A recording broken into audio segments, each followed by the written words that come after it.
Glaeser loves cities. He grew up in New York, has spent most of his professional life in the Boston area, and once spent 5 months traveling the world with his children, 1 month each in 5 different cities. His fascination with urbanization and his study of economics at Princeton in the 1980s, followed by doctoral study at Chicago, led him to ask profound questions about the role of cities and the public sector in economic growth.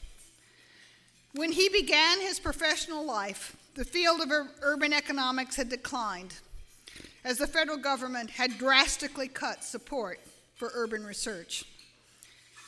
Ed didn't change federal support for urban research, but he reinvigorated and reinvented urban economics with his ideas, inspiring the renewal of curiosity about urban places among academics and policymakers. I recall reviewing his first application for National Science Foundation funding in the early 1990s. I felt like a literary agent who found Shakespeare's first manuscript in the review pile. Ed's insights start with his observations that cities are about proximity, density, and closeness. In our earlier history, cities provided scale economies for manufacturing and the distribution of goods.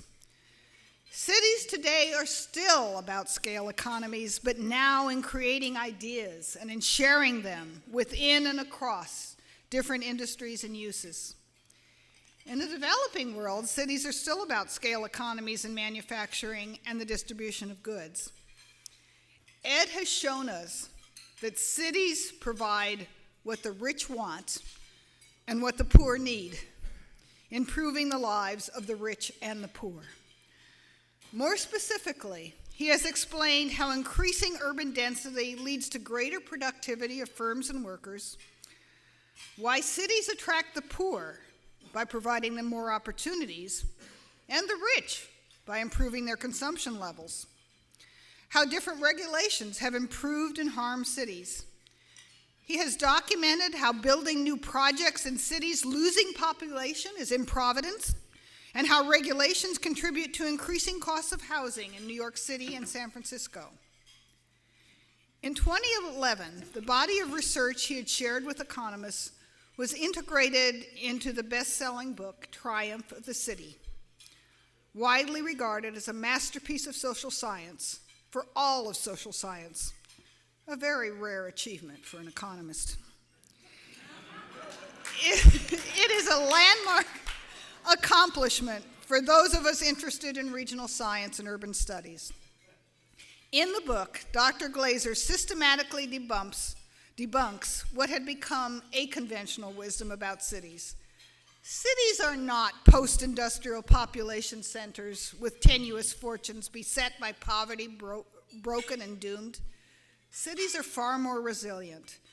The real heart of the city, Ed shows us, are the people who live in it. People are social animals after all and want to be together.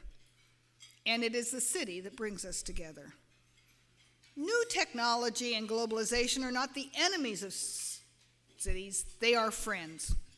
As traveling has become cheaper, proximity has become more important, and we work smarter, invent smarter, and create more when we keep company with each other. Ed's contributions are not limited to urban economics. He has contributed to research on many topics, including the history of real estate speculation, the antecedents and consequences of gun ownership in the United States, regulation, market psychology, the political economy of hatred, and corruption in America. He is the Fred and Eleanor Glimp Professor of Economics at Harvard University and a Fellow of the AAPSS. Beyond the academy, he has been a columnist for the Boston Globe, and he continues as a fellow of the World Bank and a member of the Bill and Melinda Gates Foundation United States Program Advisory Panel. Ed Glaeser, you have a remarkably fertile academic imagination. You are without a doubt the most important urban economist of your generation. and your ability to provoke academic debate with evidence and creative methodological approaches makes you an indispensable voice in academic and policy-making circles. It is my pleasure, sorry. It's a policy as well. It's my pleasure to welcome you to the Academy tonight as our 2018 Herbert Simon Fellow.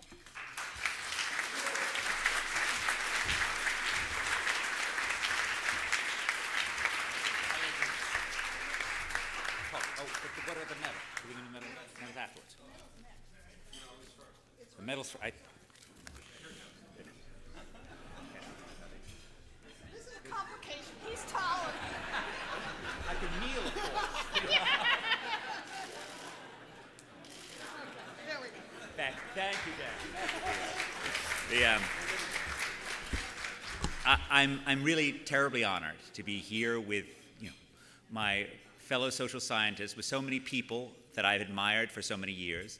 I feel almost as if we're under the shadow of the great Daniel Patrick Moynihan, who as a young kid in New York was, in some sense, the king of the city in many ways, no matter who was the mayor, and was certainly a model for me as a child growing up. I'm particularly honored to be this year's Herbert Simon Fellow. Simon was a giant among social scientists. His work explored the nature of organizational decision-making, exposed the folly of economists' mid-century obsession with hyper-rationality, pioneered artificial intelligence, and trying to understand how artificial intelligence would change organizations and society as a whole. Simon possessed great brilliance, but I think even more importantly, enormous intellectual courage. He showed a complete willingness to ignore the confines of either political science, which was the field in which he got his degree, or economics, which was the field in which he received his Nobel Prize, right? A complete and total amount of courage and devotion to trying to do what he thought was the most interesting and important work that he could. I saw Simon speak once at Chicago when I was a graduate student there, as he had been 50 years earlier. Gary Becker wasn't all that impressed, and I confess that in those years, I hewed too closely to the views of my great mentor.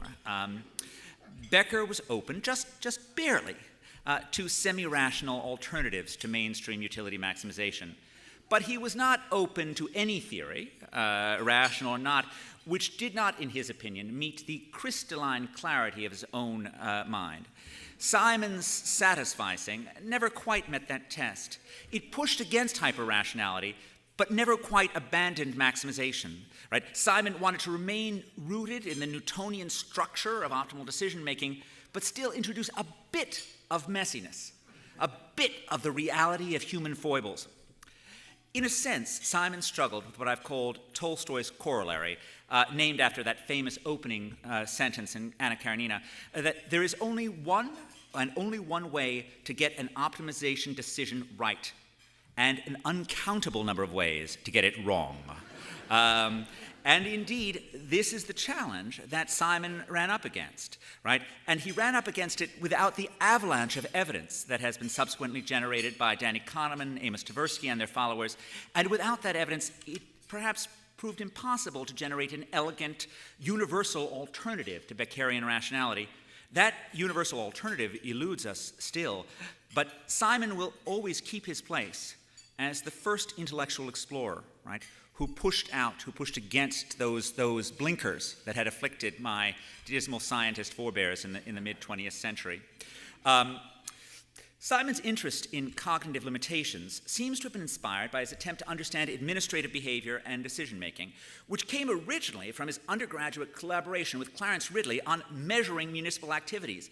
I am certain that our overlapping interest in the budgets of city governments was what really inspired the Academy to name me this year's Herbert Simon Fellow.